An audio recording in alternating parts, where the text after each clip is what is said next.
Good morning. It's Mike over at Cross Country Mortgage, and it's time for your Monday morning mortgage update for the week of March the 4th.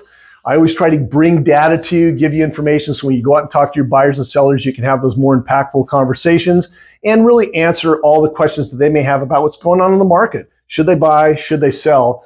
First, let's talk about last week and what is going to happen this week. And how was your weekend? I had a great weekend. The snow was out. It was a winter weekend in the North State, and it was fantastic snow. Secondly, I saw a high school musical, a performance by a local high school, and the talent out there in our community is off the charts. Take the time, go see a high school performance this season. It's all coming, the spring season. They do their performances. You will be impressed. And then the third thing is we had a fundraiser for our Rotary Club, and we raised a bunch of money that we give out in our scholarships, and that's coming. All the seniors are applying. We love giving out money for our scholarships, and it was just a really good, impactful weekend. So what happened in the market last week? Nothing happened. No change in interest rates.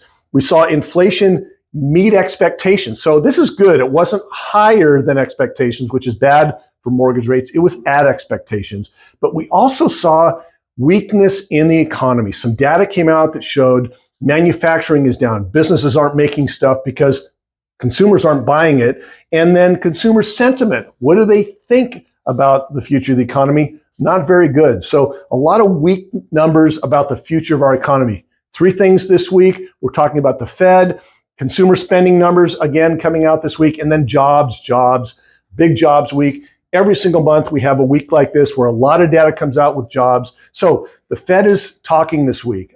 Fed members, it's the last week that they can give interviews and share their insight about what's happening in the economy, what they're going to do in 2 weeks at the second Fed meeting of the year. Nobody expects them to raise rates. They didn't raise them in January.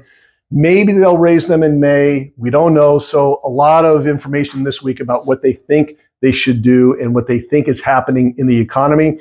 Consumer spending. So 3 months ago, we saw debt up over $1 trillion, is more than that, longer, maybe 4 or 5 months ago. And spending's been up. And consumers have been buying stuff. Well, yeah, it's the holidays. Of course they buy stuff. And then we have that holiday hangover where debt was down at the last month's report, spending was down.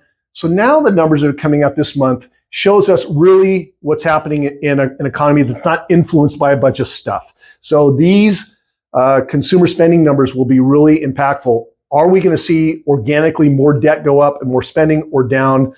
And obviously, the higher the debt, that's bad for the economy. The less the spending, that's bad for the economy. And that means rates could get better. And then the last and final thing is jobs.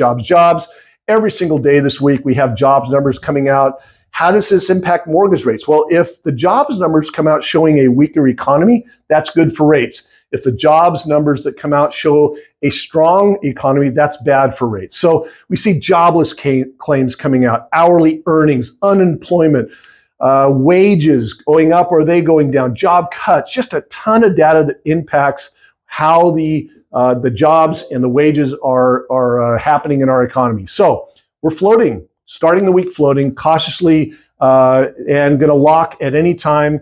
But there's probably a stronger indication that we could see an improvement in rates this week than not. So pay attention. Let us know if you have any questions for somebody that you think could benefit from this video. Have a great, productive week, and I'll talk to you next week. Bye-bye.